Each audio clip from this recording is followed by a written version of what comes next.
Victorian England, 1880. The rain fell in unforgiving sheets over the rolling hills of Hampshire, as if the heavens themselves mourned the passing of Lord Richard Harrington. The funeral procession wound its way through the muddy country road, a sombre line of black carriages that seemed to disappear into the mist. Inside the lead carriage, Alexander Westmoreland, the Duke of Blackmore, sat in stoic silence, his sharp features hardened by grief, yet betraying no emotion. At 39, the years had been kind to his appearance, but merciless to his soul. Widowed 7 years prior, he had retreated into the rigid structure of duty and propriety, earning him a reputation throughout London society as a man of impeccable honour and impenetrable coldness. Across from him sat Lady Eleanor Harrington, her delicate hands clutching a sodden handkerchief. At 21, she was a vision of quiet dignity despite her overwhelming grief. Her chestnut curls were tucked beneath a black bonnet, and her pale face was partially obscured by a veil of mourning. She had not spoken a word since they departed the cemetery. "We shall arrive at Harrington Hall shortly," Alexander said, breaking the heavy silence. "I've arranged for your belongings to be packed. You'll depart for Blackmore Manor tomorrow." Eleanor's eyes flickered up to meet his. "So soon?" Her voice was barely audible above the drumming of rain against the carriage roof. "Your father's solicitor was quite clear. As your appointed guardian, I am to oversee your introduction to society until a suitable marriage is arranged." "I am 21, Your Grace. Surely I am capable of managing my own affairs." Alexander's jaw tightened. "Your father thought otherwise." He recalled the moment vividly, standing at Richard's bedside just days ago, clasping his friend's frail hand as the life ebbed from him. "Promise me, Alexander," Richard had wheezed. "Promise me you'll protect her. She has no one else." "I swear it," Alexander had replied. "I'll guard her as my own daughter." Now, looking at the young woman before him, Alexander felt the weight of that promise settle uncomfortably upon his shoulders. Eleanor was no longer the gangly child who had once hidden behind her father at society gatherings. She had blossomed into a woman of quiet grace and thoughtful demeanour. "I remember you from my father's hunting parties," Eleanor said suddenly, studying him with intelligent eyes. "You never smiled then either." A lesser man might have been offended, but Alexander merely raised an eyebrow. "I find little occasion for frivolity." "Is that what smiling is to you, frivolity?"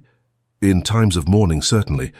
Eleanor looked away, her profile sharp against the rain-streaked window.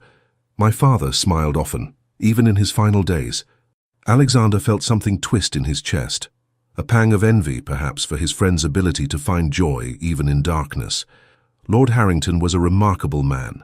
"And yet you are nothing like him," Eleanor observed. "No," Alexander agreed. "I am not." The carriage slowed as it approached the sweeping drive of Harrington Hall. The grand manor house, with its Tudor facade and sprawling gardens, had always seemed full of light and warmth when Richard was alive. Now it loomed like a mausoleum against the grey sky. Alexander descended first, extending his hand to assist Eleanor. As her gloved fingers touched his, he felt an unexpected jolt of awareness. She stepped down, her mourning dress brushing against him, and for a brief moment he caught the scent of lavender and old books, a combination that was uniquely hers. He withdrew his hand perhaps too quickly, disconcerted by his reaction. "Lady Fairchild will accompany you to Blackmore tomorrow," he said, referring to his widowed aunt who served as his hostess. "The journey is not arduous, but you shall stop at Huntington for the night." Eleanor nodded, her eyes fixed on her childhood home. "And what of Harrington Hall?" "It will be maintained until your marriage, at which time it shall pass to your husband's stewardship." A shadow crossed her face. "So I am to lose my father and my home in one stroke." "You will find Blackmore has an excellent library," he offered, recalling her fondness for literature. "Your father mentioned your scholarly pursuits." For the first time that day, a flicker of interest animated her features. "Did he?" "Indeed. He spoke of your translations of Greek poetry with considerable pride." A faint blush coloured her cheeks. "He exaggerated my modest abilities." Richard Harrington was not given to exaggeration. They had reached the entrance, where the household staff stood in a line of mourning black. The butler, Simmons, bowed deeply. "Your Grace, Lady Eleanor, the solicitor awaits in the study." "Thank you, Simmons." Eleanor turned to Alexander. "Will you join us for the reading?" Alexander hesitated. His duty was to ensure her well-being, but the business of wills and inheritances seemed a private affair. "If you wish it." "I do," she said simply, and he was struck by the quiet determination in her voice. The study was warm, a fire crackling in the grate against the damp chill of the day. Mr. Finch, the family solicitor, rose as they entered, his spectacles perched precariously on his nose. "Lady Eleanor, Your Grace, shall we proceed?" The reading was straightforward. Eleanor inherited her father's personal fortune, a considerable sum that would be held in trust until her marriage. The estate would pass to her future husband, but with strict provisions ensuring it would eventually go to her children. "There is one more item," Mr. Finch said, extracting a sealed letter from his briefcase. "For His Grace, the Duke of Blackmore. Lord Harrington instructed me to deliver it privately." Eleanor glanced at Alexander curiously as he accepted the letter, but she asked no questions. Later, alone in the guest chamber assigned to him, Alexander broke the seal on Richard's letter with steady hands. The familiar handwriting brought a fresh wave of grief.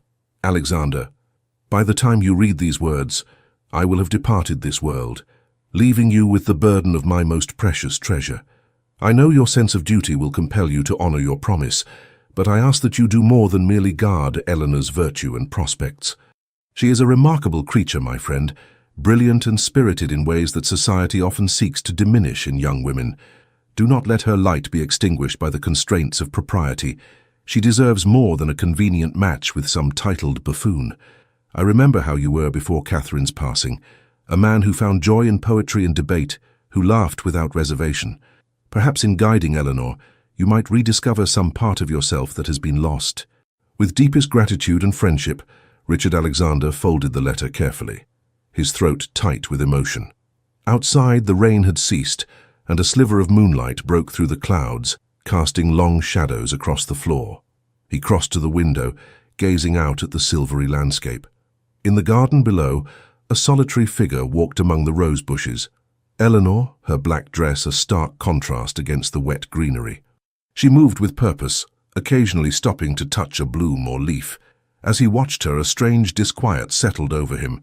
He had promised to protect her as a father would, yet the sight of her bathed in moonlight stirred something in him that was decidedly not paternal. Alexander turned sharply from the window, troubled by his reaction. "Merely grief and exhaustion," he muttered to himself, though he knew it for a lie. Tomorrow, they would journey to Blackmore Manor, where he would fulfill his duty as her guardian from a proper and respectful distance. He would find her a suitable husband, see her settled, and then return to his solitary existence. It was the honorable course. Yet, as he prepared for bed, Richard's letter seemed to mock him from the writing desk. "Perhaps in guiding Eleanor, you might rediscover some part of yourself that has been lost." Alexander extinguished the lamp, but sleep eluded him. Instead, his mind filled with images of intelligent eyes and chestnut curls bathed in moonlight, images that would soon become the first of many dreams that would haunt his nights. The journey to Blackmore Manor took the better part of 2 days, with Lady Fairchild providing a buffer of propriety between Alexander and his new ward. Augusta Fairchild was a woman of 65 years, sharp-witted and observant, despite her advancing age. She had served as Alexander's hostess since the death of his wife, Catherine, and was one of the few people who dared to speak frankly with him.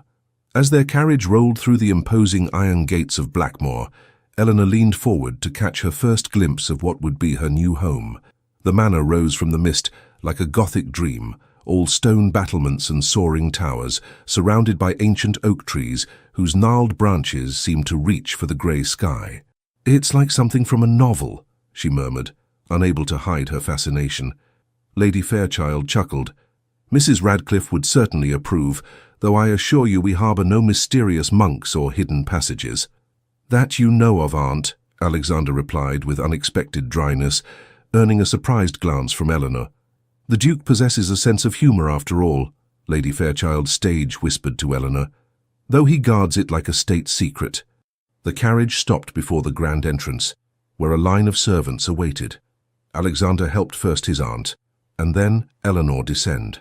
As Eleanor's feet touched the gravel drive, a shaft of sunlight broke through the clouds, illuminating the manor's facade and casting her face in golden light.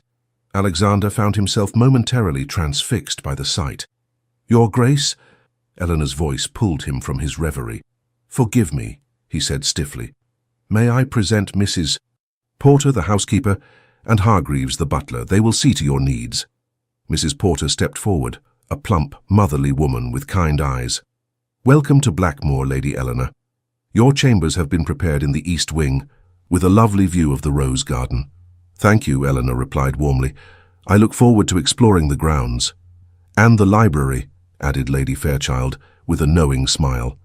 "Alexander has mentioned your scholarly interests." Eleanor's gaze flickered to the Duke. "His Grace is most attentive." "When duty requires it," Alexander responded, discomfited by her scrutiny. "Mrs. Porter will show you to your rooms. I have business to attend to, but we shall dine at 7. With a bow, he retreated to his study, a sanctuary of mahogany and leather where he could collect his thoughts. He had not expected the girl to unsettle him so. Perhaps it was merely the strangeness of having a young woman in his home after so many years of solitude. At dinner that evening, Eleanor appeared in a gown of deep blue that, while still observing mourning conventions, brought out the remarkable colour of her eyes. Alexander found himself watching her as she conversed easily with Lady Fairchild about the various families in the county. "And the Pennington sisters?"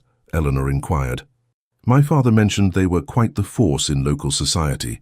"Oh, indeed," Lady Fairchild replied. "Miss Beatrice Pennington has set her cap for every eligible bachelor in 3 counties, including our Alexander here." Alexander nearly choked on his wine. "Aunt Augusta, you exaggerate."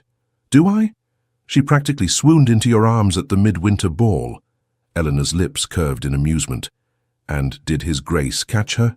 "Reluctantly," Lady Fairchild confided. Then promptly handed her off to her mother with some excuse about an urgent message. "A diplomatic retreat," Alexander said dryly. "A cowardly one," his aunt retorted. "Though I can hardly blame you.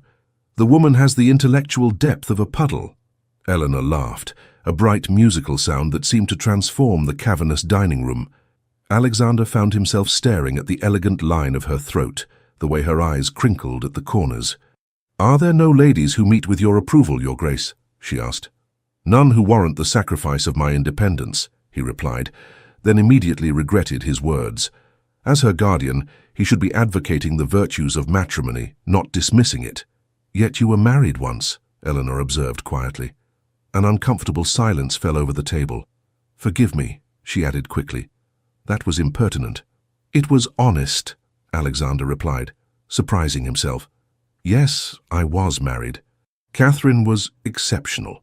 They were devoted to each other," Lady Fairchild said softly. "Her passing changed everything." Eleanor's eyes held a depth of understanding that belied her years. Some losses reshape us entirely. Alexander felt exposed under her gaze, as if she could see through the carefully constructed walls of his reserve. He changed the subject abruptly, inquiring about her preferences for breakfast, but the moment lingered in his mind long after the meal had ended. Later that night, unable to sleep, Alexander found himself drawn to the library. A light glowed beneath the door. Someone else was apparently suffering from insomnia. He hesitated, then pushed the door open. Eleanor stood by one of the tall windows, a volume of poetry in her hands. She had exchanged her dinner gown for a simple robe, her hair loose around her shoulders. The moonlight streaming through the window transformed her into a luminous apparition. She turned at the sound of the door but showed no surprise at his presence. "Your Grace, Lady Eleanor, I apologize for the intrusion." "It's your library," she pointed out. "I'm the intruder." Alexander crossed to the fireplace, maintaining a proper distance. "What are you reading?" She held up the book. "Keats. Bright star, would I were steadfast as thou art. Not in lone splendour hung aloft the night," he continued from memory, surprising them both. Eleanor's eyes widened slightly. "You know Keats. I was not always the stern guardian you see before you," he admitted. "There was a time when poetry was as essential to me as breathing." "What changed?" The question hung between them, deceptively simple, yet profoundly complex. Alexander found himself answering honestly, driven by some impulse he could not name. When Catherine died, words seemed insufficient. "Empty." Eleanor nodded, her expression contemplative. "After my mother passed, my father could not bear music for nearly a year. She played the pianoforte, you see. And now? Now he would hum her favorite melodies when he thought no one was listening. Her voice caught. He would have wanted me to remember that joy returns eventually. Alexander felt an unfamiliar urge to comfort her, to cross the distance between them and take her hand. Instead, he remained rooted in place, bound by propriety and his own rigid self-discipline. "Your father was wise in many ways," he said. "You should retire, Lady Eleanor. Tomorrow will be a full day." She looked as if she might say more, but then merely nodded, replacing the book on its shelf. As she passed him, the scent of lavender enveloped him once more. "Good night, Your Grace. Good night, Lady Eleanor." Long after she had gone, Alexander remained in the library, staring at the shelf where she had returned the Keats volume. Finally, he drew it out, opening to the poem she had been reading. The familiar words stirred something long dormant within him, a hunger for beauty, for connection. Disturbed by the direction of his thoughts, he snapped the book shut and returned to his chambers. But that night, for the first time in years, Alexander dreamed, not of his deceased wife, but of chestnut curls illuminated by moonlight and eyes that seemed to see into his very soul. He woke with a start before dawn, his heart racing with a confusing mixture of desire and guilt. The oath he had sworn to Richard Harrington echoed in his mind. He had promised to protect Eleanor as a father would protect a daughter. These dreams, these unsettling feelings, were a betrayal of that sacred trust. "This cannot continue," he muttered to the darkness. From this moment forward, he would maintain a proper distance from his ward. He would fulfill his duty with honor, regardless of what it might cost him personally. But as the first light of dawn crept across his room, Alexander knew with dreadful certainty that the battle within him had only just begun. The London season was in full bloom, a whirlwind of balls, soirees and garden parties, where the elite of society paraded their wealth and their marriageable offspring with equal pride. After 3 months at Blackmore, Eleanor had been launched into this glittering chaos under the careful supervision of Lady Fairchild and the distant but watchful eye of her guardian. Alexander had been true to his resolution, maintaining a careful formality in all his interactions with Eleanor. He attended the necessary social functions as her guardian, scowled appropriately at overeager suitors, and retreated to the sanctuary of his townhouse study whenever possible. If he sometimes found himself watching her from across crowded ballrooms, captivated by her graceful movements or the animation that transformed her face when engaged in spirited conversation, he kept such observations strictly to himself. Tonight's event was the Countess of Hartfield's annual midsummer ball, reputedly the social highlight of the season. Alexander stood at the perimeter of the ballroom, a glass of untouched champagne in his hand, as he observed Eleanor dancing with Lord Edmund Rutherford, the youngest son of the Duke of Kenilworth. "She moves beautifully, does she not?" Lady Fairchild appeared at his side, her shrewd eyes taking in his expression, "like a water nymph among river stones." "An unusual metaphor, Aunt," Alexander replied, careful to keep his tone neutral. "But apt. Most of these young ladies flounce about like decorated geese, but Lady Eleanor possesses a natural grace." Alexander could hardly disagree. Where other debutantes simpered and fluttered, Eleanor moved with quiet confidence, her intelligence evident in her thoughtful expressions and measured responses. She had quickly become a favorite among the more discerning members of society, though her scholarly interests and forthright manner sometimes bewildered the more conventional hostesses. "Lord Rutherford seems quite taken with her," Lady Fairchild observed. Indeed, the young lord was gazing down at Eleanor with unmistakable admiration. At 27, he was considered one of the season's most eligible bachelors, handsome, wealthy, and possessed of an amiable disposition. "He would be a suitable match," Alexander said, the words tasting like ashes in his mouth. Lady Fairchild gave him a sidelong glance. "Would he? I find him rather bland, like a pudding without spice." "Not all marriages require spice, Aunt. Compatibility and mutual respect are more enduring foundations," says the man who once rode 15 miles in a thunderstorm to bring his wife wildflowers because she mentioned missing the ones that grew near her childhood home. Alexander stiffened. "That was a different time. And you were a different man," she replied softly. "One I sometimes miss, nephew." Before he could respond, the dance ended, and Eleanor was approaching them, her cheeks flushed and eyes bright with exertion. "Your Grace, Lady Fairchild," she greeted them with a small curtsy. "What a magnificent affair!" "You seem to be enjoying yourself," Lady Fairchild said with a smile. "Lord Rutherford is quite the dancer." "He is very proficient," Eleanor agreed diplomatically. Alexander raised an eyebrow. "But not to your taste." "I did not say that," she replied, though her expression suggested otherwise. "He was most attentive." "And most eager for the next dance, I'd wager," Lady Fairchild added, "along with half the gentlemen in the room." As if on cue, a young viscount approached, requesting Eleanor's hand for the upcoming quadrille. With a polite smile, she accepted, leaving Alexander and his aunt once more. "She has collected 4 bouquets, 2 poems of dubious quality, and a rather ambitious proposal to tour the Crystal Palace," Lady Fairchild reported. "Not bad for her first season." "And what does she think of these suitors?" Alexander found himself asking. "She finds Lord Pemberton too frivolous, Sir William too serious, and the rest barely worth mentioning." Lady Fairchild's eyes twinkled, though she did say that Lord Rutherford reminded her of a character from a particularly tedious novel. Despite himself, Alexander felt a flicker of amusement. She has a discerning eye. Indeed, much like her guardian. The evening progressed, and Alexander dutifully played his role, engaging in conversation with various society matrons and observing Eleanor from a distance. It was well past midnight when he noticed her slipping through the French doors onto the terrace, apparently seeking a moment's respite from the crush inside. After a brief internal debate, he followed, telling himself it was merely to ensure her safety. The terrace was dimly lit by paper lanterns, the summer air heavy with the scent of roses from the garden below. Eleanor stood at the balustrade, her face upturned to the star-strewn sky. "Are you unwell, Lady Eleanor?" he asked, keeping his voice formal. She turned, startled by his presence. "Your Grace, no, I am quite well. I merely needed a moment of quiet. The season can be overwhelming." "It's not the activity I find taxing," she admitted. "It's the artifice, so much careful posturing and strategic conversation with so little genuine exchange." Alexander moved to stand beside her, maintaining a proper distance. "Society functions by certain rules. Does it function well, though?" she challenged. "All these elaborate rituals to pair young women with suitable men based on wealth and status rather than character or compatibility." "How you sound like a radical," he said, though without censure.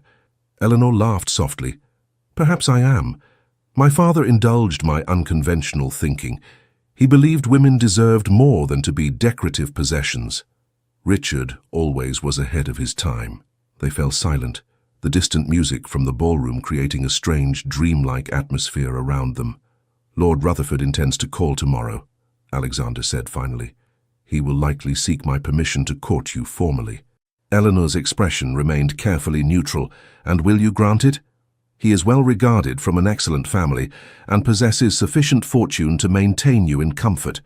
Alexander paused. "Unless you object." "What would you do if I did object?" she asked, turning to face him fully. "Would you respect my wishes, or would duty compel you to promote the match regardless?" The question caught him off guard. "Your happiness is not irrelevant to me, Lady Eleanor." "But is it paramount?" The directness of her gaze unsettled him. In the soft lantern light she looked ethereal, yet there was nothing insubstantial about the challenge in her eyes. "What qualities would you seek in a husband?" he asked instead of answering. Eleanor considered the question seriously. "Intelligence, certainly, a love of literature, the courage to question convention when necessary." She paused. "And passion, not merely the physical kind, but a capacity for deep feeling, for caring about something beyond oneself. A rare combination." "Yes," she agreed, her eyes never leaving his. "Very rare." Alexander felt a dangerous heat building between them, an unspoken current that threatened to sweep away all his careful restraint. He took a deliberate step back. "It grows late. You should return inside before your absence is remarked upon." For a moment, he thought she might argue, but then she nodded. "Of course, Your Grace. Always proper, always correct." There was a note in her voice he could not quite interpret, disappointment perhaps, or resignation. Before he could analyze it further, she had slipped past him and back into the ballroom, leaving only the lingering scent of lavender in her wake. Alexander remained on the terrace, his hands gripping the stone balustrade as he struggled to master his turbulent emotions. The oath he had sworn to Richard weighed heavily upon him, a constant reminder of his duty. Yet with each passing day, that duty became more difficult to fulfill with honor. "You're playing a dangerous game, Alexander," came Lady Fairchild's voice from behind him. He didn't turn. "I don't know what you mean." "Don't you?" She moved to stand beside him. "I've watched you watching her. I've seen how you hold yourself apart, rigid as a statue, whenever she enters a room. She is my ward." "Yes, and therein lies the problem." Lady Fairchild sighed. "The heart doesn't always recognize the barriers we try to place before it." "I have no romantic interest in Lady Eleanor," he said firmly, the lie bitter on his tongue. His aunt regarded him skeptically. "Then you won't mind when Lord Rutherford or one of these other pups claims her hand? When she becomes another man's wife?" The mere thought sent a bolt of something dark and possessive through him, and he knew his expression betrayed him. "I thought as much," Lady Fairchild said softly. "Alexander, you've spent 7 years in self-imposed exile from life. Perhaps it's time to consider what Richard truly wanted for both his daughter and his friend. He wanted me to protect her. Yes, but not at the expense of her happiness, or yours." Alexander shook his head. "It's impossible." "Why? Because of your promise? Because of society's expectations? Or because you're afraid?" He had no answer for her, and after a moment, she patted his arm gently.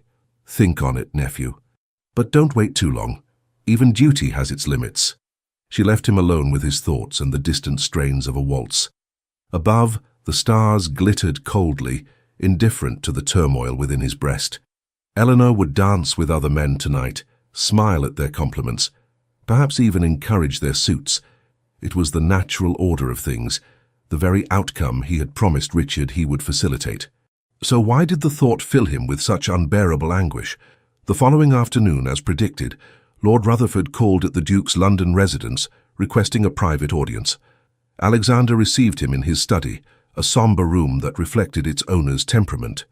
"Your Grace," the young lord began nervously, "I come with a matter of great importance." "I believe I can guess the nature of your visit, Lord Rutherford," Alexander replied, gesturing for him to be seated. "You wish to discuss Lady Eleanor?" "Yes, sir." Rutherford straightened his shoulders. "I seek your permission to pay court to her. My intentions are honorable, I assure you." Alexander regarded him coolly. "Lady Eleanor is not merely a ward, but the daughter of my dearest friend. Her happiness and well-being are of paramount concern to me. Of course, Your Grace, I would strive to make her happy in all things." "Would you?" Alexander leaned forward slightly. "Tell me, Lord Rutherford, what do you know of Lady Eleanor's interests, her passions?" Rutherford shifted uncomfortably. "She is most accomplished, I believe. Plays the pianoforte beautifully." "She does not play at all," Alexander corrected him, "though she translates Greek poetry and has a particular fondness for the natural sciences." "Indeed?" Rutherford looked genuinely surprised. "How unusual." Something in the young man's tone hardened Alexander's resolve. "Lady Eleanor is unusual in many respects, Lord Rutherford. She requires a husband who will appreciate her uniqueness, not seek to conform her to society's expectations. I assure you, Your Grace, I hold Lady Eleanor in the highest esteem." "Esteem is not sufficient," Alexander said firmly. "She deserves a man who values her mind as much as her beauty, who will encourage her intellectual pursuits rather than stifle them." Rutherford's expression suggested that he found this concept somewhat bewildering. "I would never prevent Lady Eleanor from reading, if that is her pleasure." "How magnanimous," Alexander replied dryly. The rest of the interview proceeded with painful civility, concluding with Alexander's reluctant permission for Rutherford to call upon Eleanor, though with no formal understanding. As he showed the young lord out, Alexander was acutely aware that he had judged the man against an impossible standard. His own feelings for Eleanor, which grew deeper and more complex with each passing day. Later that afternoon, he found Eleanor in the library of his London house, deeply engrossed in a volume of natural philosophy. "Lord Rutherford called today," he announced without preamble. Eleanor looked up, marking her place carefully before closing the book. "Did he?" "He requested permission to court you." Her expression revealed nothing. "And your response?" "I granted it, conditionally." Alexander moved restlessly about the room, unable to meet her eyes. "You are free to receive his attentions, but there is no formal understanding." "How generous of you," she said, her tone faintly ironic. Alexander stopped his pacing. "You do not seem particularly enthused by the prospect." "Should I be?" Eleanor rose from her chair, moving to replace the book on its shelf. "Lord Rutherford is pleasant enough, I suppose, but I find little to engage with beyond his surface charm. He is considered quite a catch." "By whom?" "The mothers who wish to see their daughters advantageously settled, the young ladies who measure a man's worth by his title and fortune." She turned to face him. "I thought you knew me better than that, Your Grace." "What I know," Alexander said carefully, "is that as your guardian I am obligated to consider suitable matches for you." Eleanor took a step closer, her eyes searching his. "And is that all you are? My guardian?" The question hung in the air between them, charged with dangerous possibility. Alexander felt his carefully constructed walls beginning to crumble.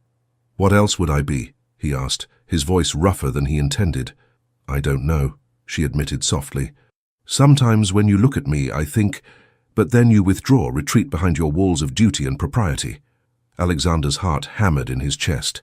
"Eleanor, you called me by my given name," she noted, a small smile playing at the corners of her mouth. "That's the first time." He hadn't even realized the slip. "It was inappropriate. I apologize." "Must everything between us be governed by rules and constraints?" She took another step toward him, close enough now that he could see the flecks of amber in her blue eyes. "My father trusted you above all others, not because you were bound by duty, but because you were capable of great feeling beneath that reserved exterior. Your father did not anticipate—" Alexander stopped, unable to complete the thought. "Anticipate what?" Eleanor pressed. "This," he said finally, gesturing vaguely between them, "this complication. Is that what I am to you? A complication? You know that is not what I meant." Eleanor's gaze was steady, challenging. "Then what did you mean, Alexander?" The sound of his name on her lips broke something loose within him. Before he could reconsider, he closed the distance between them, his hands coming up to frame her face. "You are everything," he whispered. "Everything I should not want, everything I cannot have, and everything I cannot stop thinking about." Her eyes widened, and for a terrible moment, he thought he had misread her entirely. Then her hands came up to cover his. "Why can you not have me?" she asked simply. "I swore to your father that I would protect you, guide you as a father would a daughter." "But I am not your daughter," Eleanor said firmly, "and what I feel for you is decidedly not filial." The admission sent a jolt of heat through him. "Eleanor, you don't know what you're saying." "I know precisely what I'm saying." Her voice was steady despite the blush spreading across her cheeks. "I have known my own mind since I was 16. I do not speak without careful consideration." Alexander knew he should step away, restore the proper distance between them. Instead, he found himself tracing the delicate curve of her cheekbone with his thumb. "There is an 18-year difference between us," he said, searching for reasons to resist the magnetic pull drawing them together. "And yet you understand me better than men my own age ever could," she countered. "You see me, not as an ornament or a prize, but as I truly am. Society would not approve. When has society's approval ever mattered to either of us?" Alexander closed his eyes briefly, fighting for control. "Your father trusted me." "My father wanted my happiness above all else," Eleanor said softly. "As did yours for you, I imagine." The reminder of his own father, who had married for duty rather than love, and lived to regret it bitterly, struck Alexander deeply. He had sworn never to make the same mistake, yet here he was denying what had grown between them in the name of obligation. "This cannot happen," he said, though he made no move to release her. "Not now." Eleanor's eyes searched his. "But someday?" It was a promise he had no right to make, yet he could not bring himself to extinguish the hope in her gaze. "I don't know," he said honestly. "I need time to think, to consider what is best for both of us." Reluctantly, he let his hands fall away from her face. Eleanor stepped back, disappointment evident in her expression, though she maintained her dignity. "Very well, Your Grace," she said formally. "I shall receive Lord Rutherford when he calls." The return to formality stung, But Alexander knew it was necessary. "Thank you for your understanding." She gave him a small, sad smile. "Understanding is not the same as agreement, Alexander. Remember that." With that, she left the library, her posture straight and proud despite the tension that lingered between them. Alexander remained motionless, the ghost of her touch still warming his skin. That night, his dreams were more vivid than ever, Eleanor in his arms, her lips pressed to his, her body yielding against him. He woke in a cold sweat, tangled in his bedsheets, guilt and desire warring within him. The following weeks became an exquisite torture. True to her word, Eleanor received Lord Rutherford's attentions with perfect politeness, though Alexander noted she never encouraged him beyond what propriety demanded. She maintained a careful distance from Alexander himself, addressing him with formal correctness in company, but avoiding situations where they might be alone together. Lady Fairchild observed this delicate dance with increasing concern, finally confronting her nephew one evening after Eleanor had retired early, pleading a headache.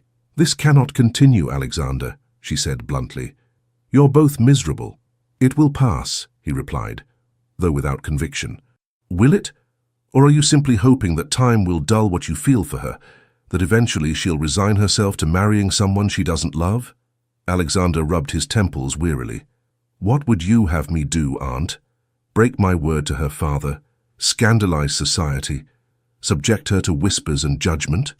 I would have you be honest, with yourself and with her." Lady Fairchild's voice softened. "Alexander, I knew Richard Harrington for 30 years. He valued honor, yes, but he valued happiness more. Do you truly believe he would condemn you for loving his daughter?" "Love," Alexander repeated, the word both terrifying and liberating. "Is that what this is?" "You tell me," his aunt challenged. Before he could answer, they were interrupted by a commotion in the entry hall. Moments later, the butler appeared, his normally impassive face betraying concern. "Your Grace, a messenger has arrived from Lady Eleanor's maid. It seems her ladyship has left the house." Alexander was on his feet instantly. "Left? Where? When?" "Shortly after retiring to her room, sir. She left a note for her maid saying not to worry, but the girl became concerned and came to me." "Did the note say where she was going?" Lady Fairchild asked. "No, madam. Only that she needed air and would return shortly." Alexander checked his pocket watch. It had been over an hour since Eleanor had excused herself. A cold dread settled in his stomach. "Have the carriage brought around immediately?" "Where will you look?" Lady Fairchild asked, as Alexander strode toward the door. He paused, thinking. "The park, perhaps. She mentioned enjoying the night air there." "Be careful, nephew. London after dark is no place for a young woman alone, or for a duke, for that matter." Alexander barely heard her, his mind consumed with images of Eleanor wandering the dangerous streets of nighttime London. He grabbed his coat and hat, striding out into the misty evening. The park was deserted save for a few suspicious figures who melted away at the approach of his carriage. No sign of Eleanor. Alexander's anxiety mounted as he directed his driver to circle the neighboring streets, peering into the gloom for any glimpse of her. Finally, a flash of movement caught his eye. A solitary female figure standing on Westminster Bridge, gazing down at the dark waters of the Thames. Even from a distance he recognized the set of her shoulders, the way she held herself. "Stop here," he commanded, leaping from the carriage before it had fully halted. He approached slowly, not wanting to startle her. "Eleanor," she turned, her face pale in the dim gaslight. "Alexander." Relief flooded him, quickly followed by anger. "What in heaven's name are you doing out here alone? Do you have any idea of the danger?" "I needed to think," she said simply. "To breathe." "You couldn't think in the safety of your chambers." "The walls felt like they were closing in around me." Eleanor turned back to the river. "Everyone making decisions about my future, planning my life as if I were a chess piece to be moved across the board." Alexander's anger faded, replaced by understanding. "I know the feeling." "Do you? Then why perpetuate it?" She looked at him directly now, challenging him. "Why push me toward a man I could never love?" "Because it is expected," he said, the words sounding hollow even to his own ears. "Expected by whom? Society? My father?" Eleanor shook her head. "My father wanted me to marry for love, Alexander. He told me so many times. He and my mother were a love match against both families' wishes. They never regretted it, not for a single day. Alexander moved to stand beside her at the bridge's railing, close but not touching. It would not be easy. The age difference alone would raise eyebrows. Since when has the Duke of Blackmore concerned himself with raised eyebrows? Despite everything, Alexander found himself smiling. You have a point. They stood in silence for a moment, watching the mist curl over the river. Then, tentatively, Eleanor's hand moved to cover his on the railing. I'm not asking for promises or declarations, she said softly. Only that you consider what might be possible between us, without the weight of artificial obligations. Alexander turned his hand beneath hers, their fingers intertwining. And Lord Rutherford? I have already informed him that while I value his friendship, I cannot encourage his suit. When? This afternoon. It was difficult but necessary. Alexander felt a rush of admiration for her courage. You continue to surprise me, Eleanor Harrington. She smiled, the first genuine smile he had seen from her in weeks. I hope to do so for many years to come. The implication hung between them, full of promise. Alexander knew that nothing was resolved, that challenges and obstacles remained. But standing there in the misty darkness, Eleanor's hand warm in his, he allowed himself to imagine a future he had previously denied. We should return, he said reluctantly. Lady Fairchild will be beside herself with worry. Eleanor nodded. Will you tell her about this? I believe she already knows, Alexander admitted. She sees more than she lets on. Together they walked back to the waiting carriage, a new understanding between them. The journey home was quiet but comfortable, their hands occasionally brushing in the darkness. Each touch a silent affirmation of feelings too new and fragile to be fully articulated. As they neared the house, however, reality intruded once more. Alexander knew that whatever path they chose would not be easy or straightforward. Society had expectations, conventions that could not simply be ignored without consequence. We must proceed carefully, he said, as the carriage slowed. For your sake as much as anything. Your reputation is of less concern to me than my happiness, Eleanor interrupted. But I understand the need for discretion. Alexander helped her from the carriage, allowing his hands to linger on hers a moment longer than strictly proper. We will speak more tomorrow, when both of us have had time to reflect. Eleanor's eyes, luminous in the lamplight, met his. My feelings will not change overnight, Alexander. Nor will mine, he admitted. But this is too important to rush. She smiled, understanding in her gaze. Until tomorrow, then. As Alexander watched her ascend the steps to his townhouse, a strange lightness filled him. Hope, he realized, a sensation almost forgotten in the years since Catherine's death. Whatever challenges lay ahead, he would face them with Eleanor at his side, if she would have him. But first he had a letter to write, to his solicitor, requesting a review of the guardianship arrangements. If they were to pursue this connection between them, it must be done honorably, with no shadow of impropriety. Helena deserved nothing less. The London gossip mill operated with ruthless efficiency, grinding the smallest indiscretions into grist for scandalous speculation. By mid-July, whispers about the Duke of Blackmore and his beautiful ward had begun to circulate through drawing rooms and gentlemen's clubs alike. Did you see how he watches her? They say he's refused 3 perfectly respectable offers for her hand. My cousin's wife's sister overheard them in the library at the Havenshires ball, speaking most improperly. The rumours were, for once, not entirely unfounded. Though Alexander and Eleanor had maintained perfect propriety in public, something had shifted between them. A current of understanding that manifested in shared glances, brief touches, and conversations that seemed innocuous to outsiders, but were laden with meaning for them alone. Lady Fairchild observed these developments with cautious approval, acting as both chaperone and conspirator in their careful dance around society's expectations. She arranged outings where Alexander and Eleanor might have moments of privacy within the bounds of propriety, and deflected curious inquiries with practiced skill. It was during one such outing, an afternoon at the Royal Botanical Gardens, that Alexander found himself alone with Eleanor in the orchid conservatory, Lady Fairchild having conveniently lingered behind to admire a particularly rare specimen. Your aunt is not subtle, Eleanor remarked, amusement lighting her features. Alexander smiled. Subtlety has never been among her virtues. They walked slowly among the exotic blooms, the humid air heavy with sweet fragrance. Eleanor paused to admire a particularly striking purple orchid, her profile etched against the verdant background like a cameo. "I received a letter from my father's solicitor this morning," she said casually. "Apparently, there has been some inquiry regarding the terms of my guardianship." Alexander nodded. "I asked him to review the arrangements." "May I ask why?" "Because if we are to explore what exists between us, I want to ensure everything is done properly. Your father entrusted me with your welfare. I will not betray that trust." Eleanor turned to face him fully. "And what did Mr. Finch discover?" "That the guardianship was specifically designed to end upon your marriage or your 22nd birthday, whichever came first." Alexander met her gaze steadily. "You will be 22 in 3 months." 3 months, she repeated thoughtfully. "Not so very long to wait." "No," Alexander agreed, "though it feels an eternity." Eleanor's lips curved in a small smile. "I've waited this long to find a man worth loving. I suppose I can wait a bit longer for propriety's sake." The simple declaration, "a man worth loving," sent a surge of emotion through Alexander. Before he could respond, they heard Lady Fairchild's voice approaching, accompanied by another less welcome sound. "Lady Eleanor! What a delightful surprise!" Eleanor stiffened almost imperceptibly at the shrill greeting. "Miss Pennington," she acknowledged with a polite nod.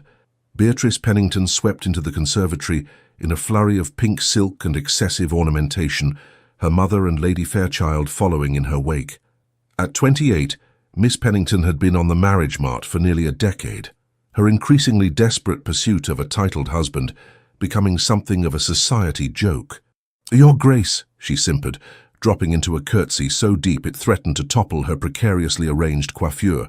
"How fortunate to encounter you here among the plants." "Indeed," Alexander replied dryly. "Lady Fairchild, I see you've encountered Mrs. Pennington and her daughter." "Quite unavoidable, I'm afraid," his aunt muttered under her breath before saying more loudly, "Mrs.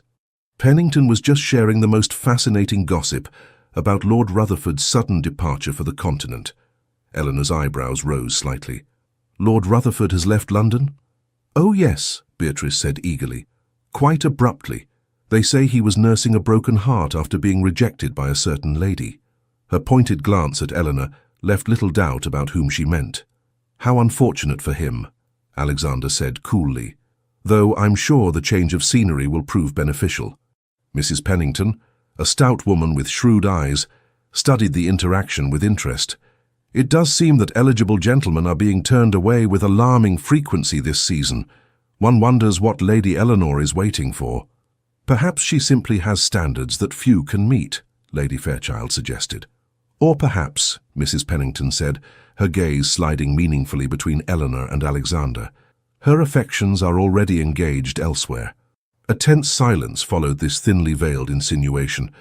Alexander felt a surge of protective anger, but before he could speak, Eleanor stepped forward, her expression serene despite the heightened color in her cheeks. "How perceptive you are, Mrs. Pennington," she said calmly. "Indeed, I find that my interests lie in directions that might surprise conventional thinkers. The translation of ancient Greek poetry, for instance, and the study of botanical science." She gestured to the orchids surrounding them. "Did you know that these remarkable plants have developed specialized relationships with specific pollinators over thousands of years? Nature's way of ensuring perfect compatibility." The subtle rebuke in her words was not lost on Mrs. Pennington, whose lips thinned in displeasure. "How educational. Come, Beatrice, we mustn't keep Lady Eleanor from her studies." With a flurry of insincere farewells, the Penningtons departed, leaving an awkward silence in their wake. "Well," Lady Fairchild said finally, "that was about as subtle as a cavalry charge." "They will talk," Alexander said grimly. "It's already begun." Eleanor met his troubled gaze steadily. "Let them. In 3 months, I will be free to make my own choices, regardless of society's opinion." "It's not so simple," he argued. "Reputation once lost is not easily restored." "I'm not suggesting we announce our intentions from the rooftops," Eleanor said reasonably, "but neither will I pretend to consider suitors I have no interest in, simply to deflect speculation." Lady Fairchild nodded approvingly. "Well said, my dear. Now shall we continue our tour of the gardens? I believe the rose collection is particularly fine this time of year. As they moved through the conservatory toward the exit, Alexander offered his arm to Eleanor, a gesture both proper and intimate. She took it with a small smile, her touch sending warmth through him, despite the troubled thoughts that lingered in his mind. The Penningtons' insinuations were only the beginning, he knew. Once the gossips had a scent of potential scandal, they would pursue it relentlessly. He had weathered society's disapproval before and could do so again, but Eleanor, young, unmarried, with her future before her, was more vulnerable. Yet as he felt the reassuring pressure of her hand on his arm, Alexander found his resolve strengthening. Whatever challenges they faced, they would face them together. The path forward might not be easy, but it was increasingly clear that it was the only path either of them wished to take. The following weeks brought a mixed blessing. As the season wound down and the heat of summer drove many families to their country estates, the intensity of the gossip diminished somewhat. However, this respite was balanced by new challenges as Alexander found himself navigating the complex transition from guardian to suitor. They had agreed to maintain proper appearances until Eleanor's birthday in October, while privately acknowledging the deepening bond between them. This delicate balance demanded constant vigilance, especially as they prepared to leave London for Blackmore Manor. "The country will afford us more privacy," Lady Fairchild observed, as their trunks were being loaded onto the carriages. "Fewer prying eyes." "But sharper ears," Alexander cautioned. "Servants' talk." Eleanor, descending the townhouse steps in a travelling dress of deep green, smiled at his concern. "Then we shall give them little to talk about, beyond a guardian's proper care for his ward, and her growing friendship with his rather unconventional aunt." Lady Fairchild chuckled. "Unconventional. I prefer discerning." The journey to Hampshire passed pleasantly, with Lady Fairchild dozing intermittently, and Alexander and Eleanor discussing everything from poetry to politics. It was during these unguarded conversations that Alexander felt most keenly the rightness of their connection. The easy flow of ideas, the shared laughter, the comfortable silences that required no filling. By the time they reached Blackmore Manor, twilight was settling over the estate, bathing the ancient stone in golden light. Eleanor gazed up at the imposing structure with what looked remarkably like affection. "It feels like coming home," she said softly. Alexander helped her from the carriage, allowing his hand to linger on hers a moment longer than necessary. "I'm glad." That evening, after a quiet dinner, Alexander retreated to his study to attend to correspondence that had accumulated during their absence. He was deep in concentration when a soft knock at the door disturbed his thoughts. "Enter," he called, expecting his valet or perhaps Lady Fairchild. Instead, Eleanor appeared, a leather-bound volume in her hands. She had changed from her dinner gown to a simpler dress of deep blue, her hair loosely braided over one shoulder. "Forgive the intrusion," she said, hovering uncertainly at the threshold. "Lady Fairchild has retired with a headache, and I found myself restless." Alexander rose immediately. "You're always welcome here." She entered, glancing around the study with interest. Unlike the formal, impersonal space in London, his country study reflected more of his true nature. Walls lined with well-worn books, comfortable furniture arranged for reading rather than impression, and personal mementos displayed without ostentation. "I've never been in here before," she observed, trailing her fingers along the spines of his books. "Few people have," Alexander admitted. "It's something of a sanctuary." Eleanor smiled, understanding in her eyes. "Then I'm honored by the admission." She moved to a small table where several framed miniatures were displayed, his parents in their youth, his younger brother who had died in childhood, and Catherine, her delicate features captured by a skilled hand. "She was beautiful," Eleanor said quietly, studying the portrait of his late wife. "Yes," Alexander agreed, moving to stand beside her. Inside and out, Eleanor turned to face him, her expression earnest. "Tell me about her, if it's not too painful." The request surprised him, but Alexander found he wanted to share this part of himself with her. "We met at a musicale when I was 20. She was playing Beethoven. Badly, she would insist, though I thought it perfect." A smile touched his lips at the memory. "She had no artifice, no guile. She laughed easily and loved deeply. You were happy together." "Very." Alexander's eyes met Eleanor's. "We had 5 years before the illness took her." Too brief, but I would not trade those years for a lifetime of lesser connection. Eleanor's hand found his, her fingers twining with his. Thank you for telling me. You're not troubled by my past. Why would I be?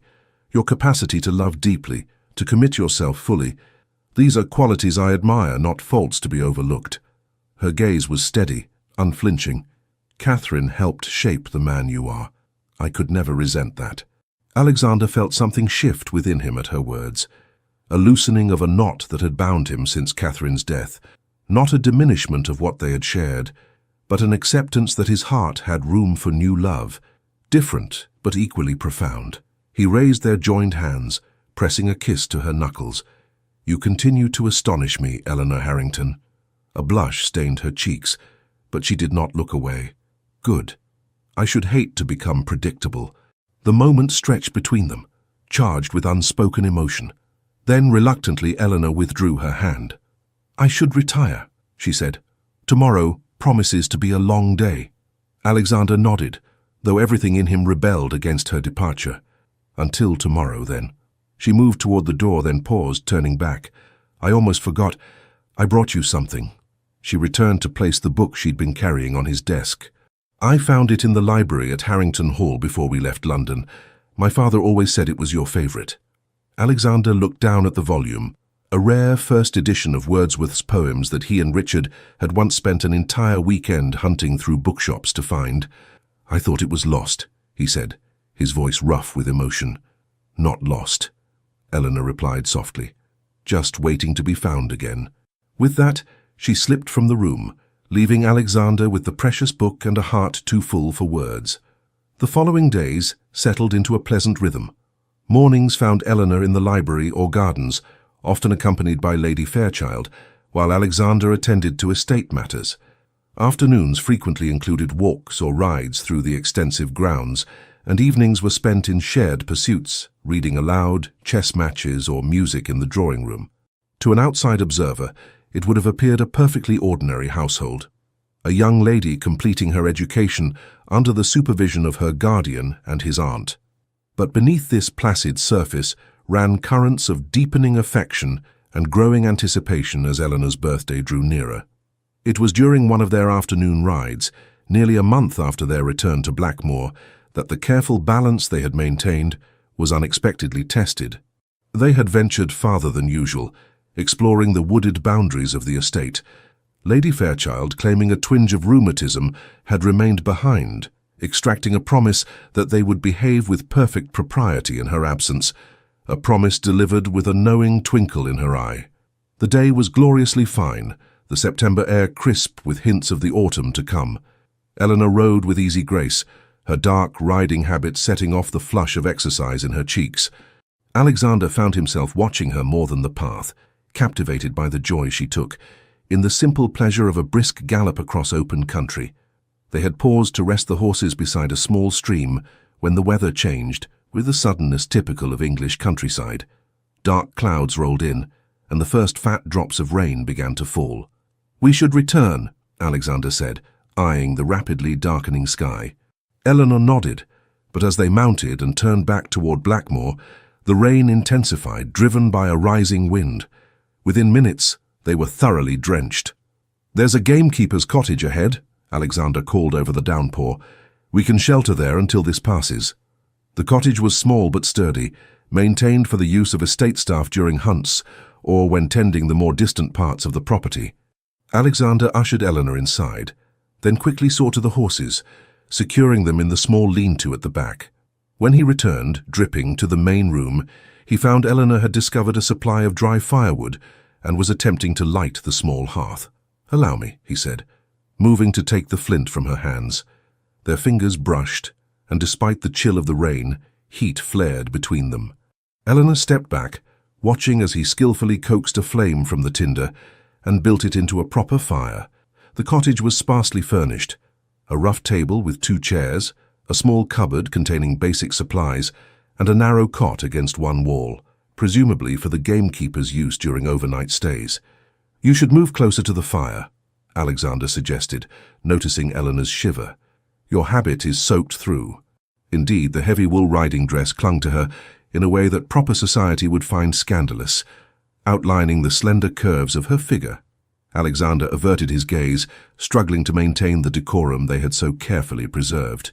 "Your coat isn't faring much better," Eleanor observed, removing her sodden gloves and holding her hands toward the growing flames.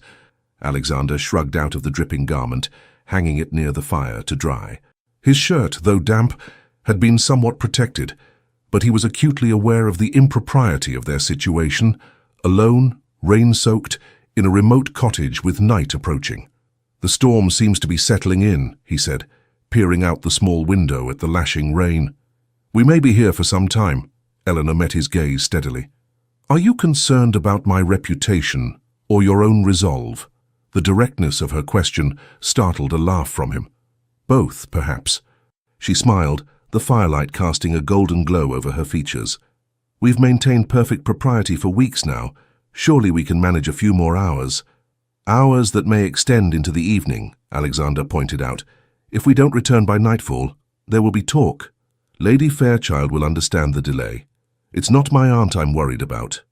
Eleanor sighed, removing her riding hat and attempting to tame her damp curls.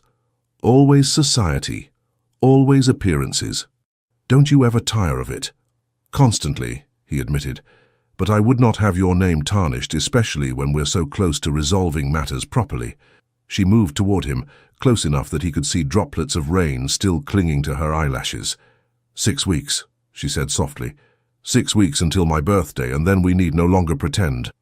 The temptation to reach for her was almost overwhelming. Alexander took a deliberate step back, maintaining the distance that propriety and his own precarious control demanded. 6 weeks, he agreed. Not so very long. But standing there in the intimate confines of the cottage, with rain drumming on the roof, and Eleanor looking at him with undisguised affection, it felt like an eternity.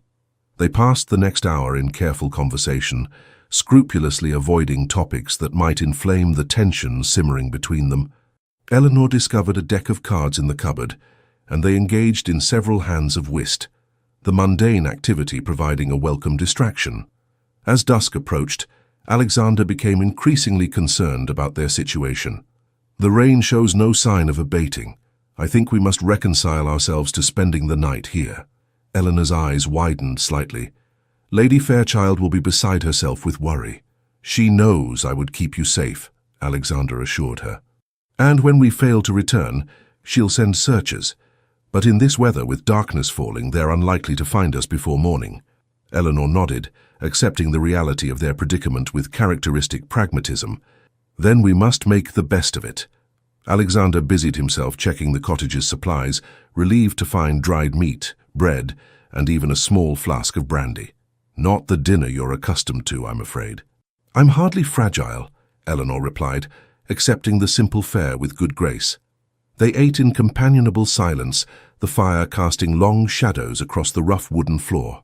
Outside, the storm continued unabated, wind howling around the eaves and rain lashing against the windows. When they had finished their makeshift meal, the inevitable question of sleeping arrangements could no longer be avoided. "You must take the cot," Alexander said firmly. "I'll manage well enough on the floor near the fire." Eleanor looked at the narrow bed dubiously. "It hardly seems fair. You'll be dreadfully uncomfortable." "I've slept in worse conditions during hunting expeditions," he assured her. She acquiesced, though reluctantly. As the evening wore on and the fire burned low, the temperature in the cottage began to drop. Alexander added more wood to the hearth, but noticed Eleanor trying to suppress a shiver. "Your clothes are still damp," he observed with concern. "As are yours," she countered. Alexander considered their options, limited as they were. "There are blankets in the cupboard. You should remove your outer garments and wrap yourself in them. I'll step outside while you do so." "In this downpour, don't be absurd." Eleanor rose decisively. "Turn your back if propriety demands it, but don't catch your death on my account." Alexander obeyed, fixing his gaze on the wall as he heard the rustle of fabric behind him. The awareness that Eleanor was removing her riding habit sent his pulse racing, despite his best efforts to maintain composure. "You may turn around now," she said after a few minutes. He did so cautiously, finding her seated on the edge of the cot, wrapped in a rough woolen blanket. Her riding habit and boots were arranged near the fire to dry, though he noted with relief that she still wore her shift and stays beneath the blanket. "Your turn," she said, politely averting her eyes. Alexander removed his damp waistcoat and boots, but retained his shirt and trousers, unwilling to test the limits of their restraint further. He settled on the floor near the hearth, using his rolled-up coat as a pillow and draping another blanket over himself. For a time, the only sounds were the crackling of the fire and the persistent drumming of rain on the roof. Alexander thought Eleanor had drifted off to sleep when her voice came softly through the darkness. "Alexander? Yes? When did you first know that your feelings for me had changed from guardianship to something else?" The question hung in the air between them, intimate and searching. Alexander considered his answer carefully. "There was no single moment," he said finally. "Rather a gradual awakening. I would find myself watching you as you read, captivated by your expressions, or I would anticipate our conversations, planning what topics might interest you." He paused. "But if I had to identify a turning point, it was perhaps that night in the library at Blackmore when you quoted Keats from memory.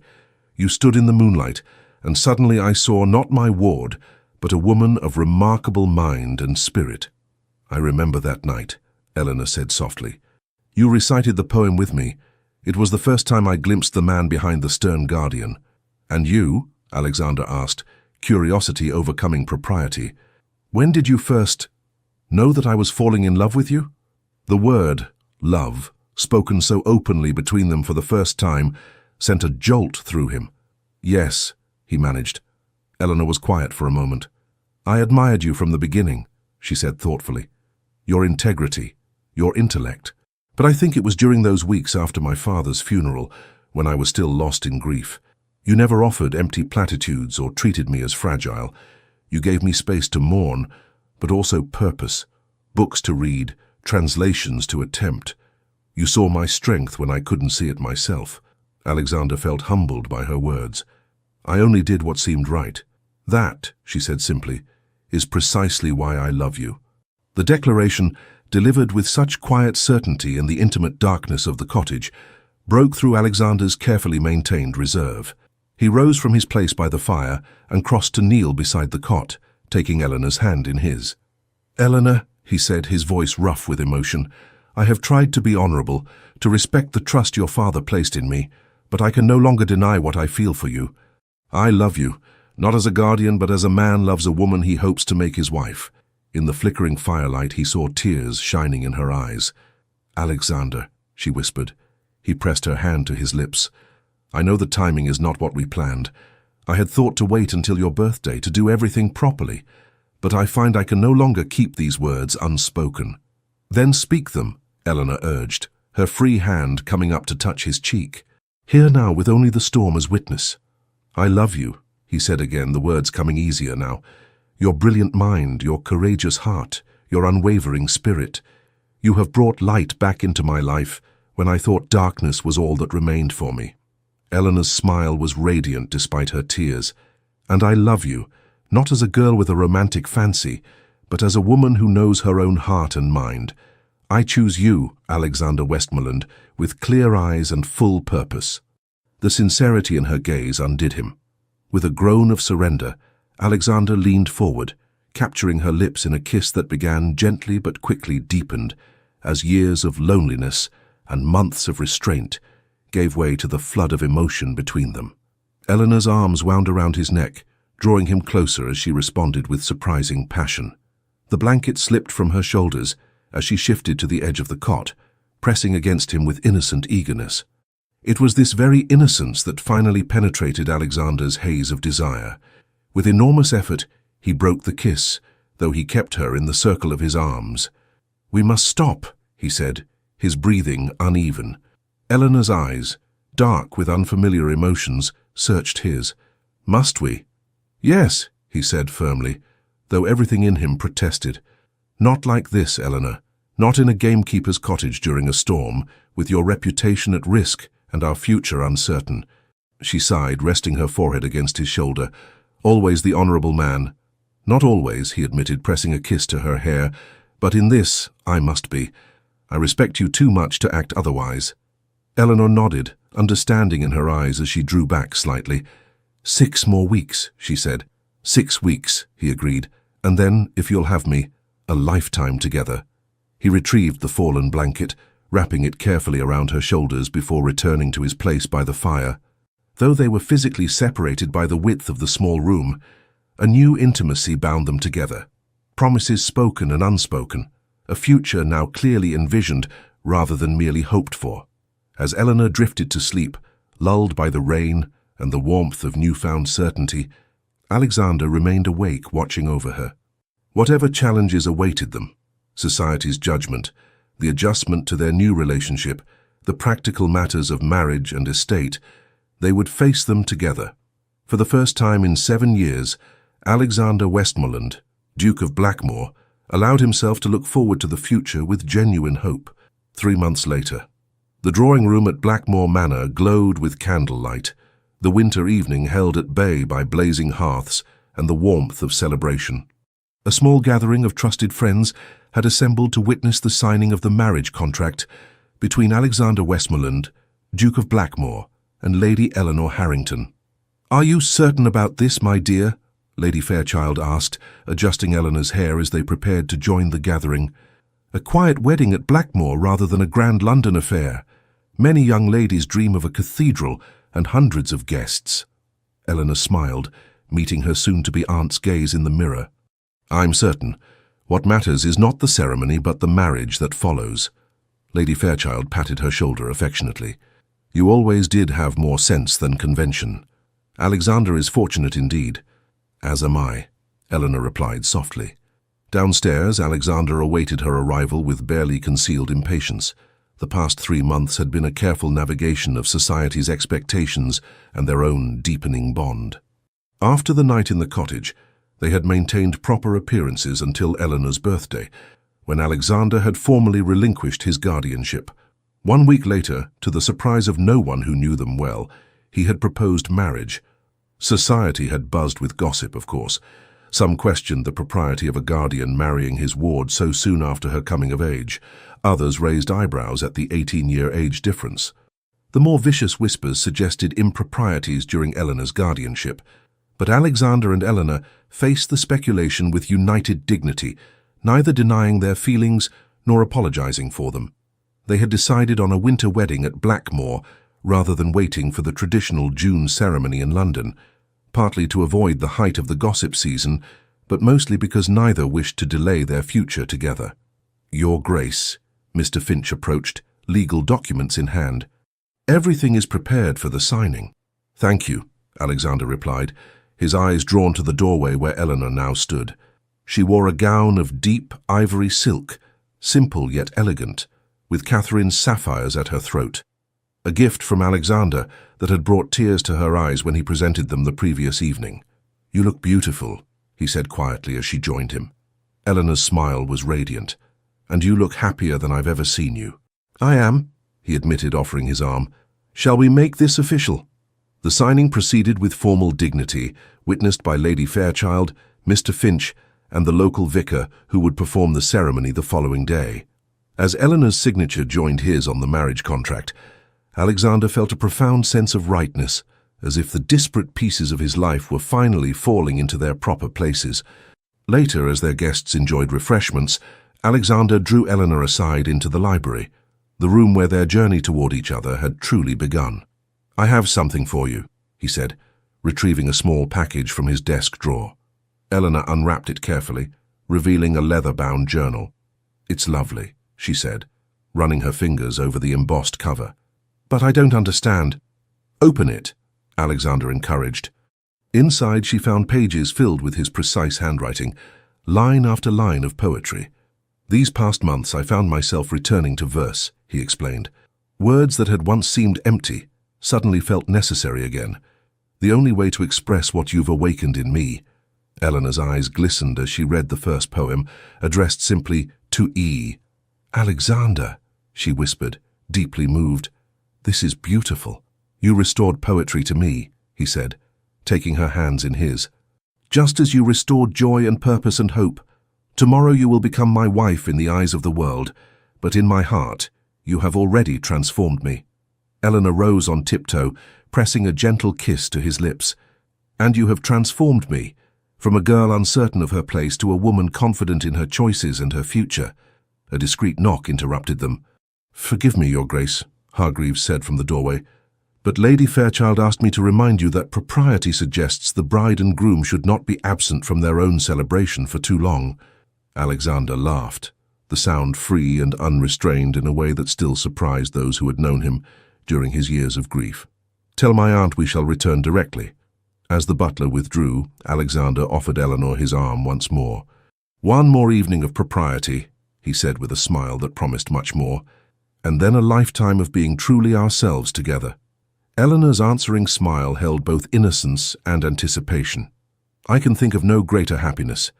Together they returned to their guests, secure in the knowledge that what had begun in duty had transformed into something far more powerful. A love born of mutual respect and understanding, strong enough to weather society's judgment, and deep enough to heal wounds long thought permanent.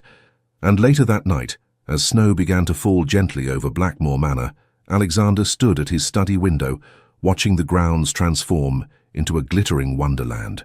Tomorrow those same grounds would witness the beginning of his new life with Eleanor, not as guardian and ward, but as husband and wife, partners in all things. The moon broke through the clouds, casting silvery light across the snow-covered landscape.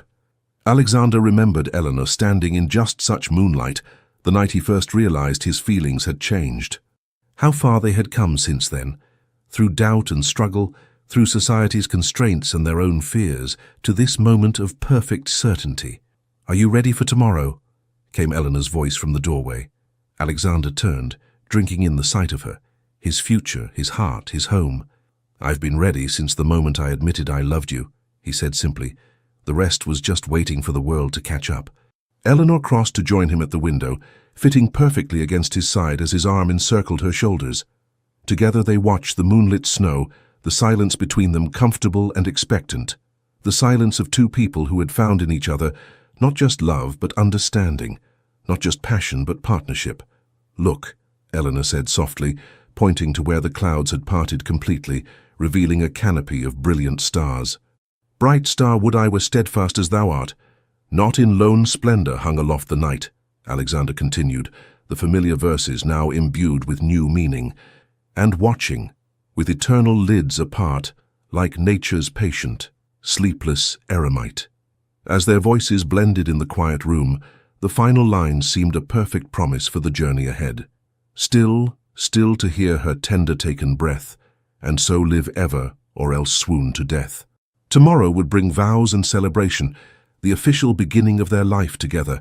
But in this moment, standing in the moonlight, poetry on their lips and love in their hearts, Alexander and Eleanor had already found their forever. The end. Dear listener, in this tale of Alexander and Eleanor, we find echoes of our own journeys through life's autumn and winter seasons. Like the Duke of Blackmore, many of us have known loss. We've weathered storms that seem to extinguish our inner light, leaving us in shadows of grief or solitude. Perhaps you too have built walls around your heart, convinced that your season for love and joy had passed. Yet Eleanor's gentle persistence reminds us that it's never too late for spring to return. Age is merely a number, while the capacity for deep connection transcends time itself. The 18 years between our characters mirror the wisdom and youth that can exist within each of us, regardless of the candles on our birthday cake. The most profound gift this story offers is permission. Permission to begin again, to rediscover parts of yourself long forgotten, to find new purpose when you thought your story's most meaningful chapters had already been written. Like Alexander rediscovering his love of poetry, there may be passions waiting to be rekindled in your own heart. Remember that the most beautiful relationships bloom from mutual respect and understanding. Eleanor valued Alexander not despite his years and experiences, but because of them. Similarly, your wisdom, your stories, your weathered heart, these are not burdens but treasures to be shared. As you rest tonight, know that second chances arrive in unexpected moments. Your life's story continues to unfold with possibilities for connection, for joy, for purpose. Tomorrow brings another page yet to be written, another opportunity to step from winter's shadow into the warming light of new beginnings. Sleep deeply, dream sweetly, and awaken with the Duke's newfound hope, the certainty that love, in its many forms, remains ever available to those brave enough to open their hearts once more. With deepest appreciation for sharing this journey. The Legends of the Fall Team. Thank you so much for staying with us until the very end. We hope this story of Alexander and Eleanor brought warmth, longing, and a spark of hope to your heart. If it did, please consider subscribing to our channel, leaving a like, sharing it with someone who loves romance, and commenting below. Your support helps us keep creating stories filled with love, redemption, and life-changing twists. And remember, at the end of this video, you'll see another suggested story from our channel. Click and be surprised by another emotional journey that may just steal your breath away. With affection, The Legends of the Fall Team.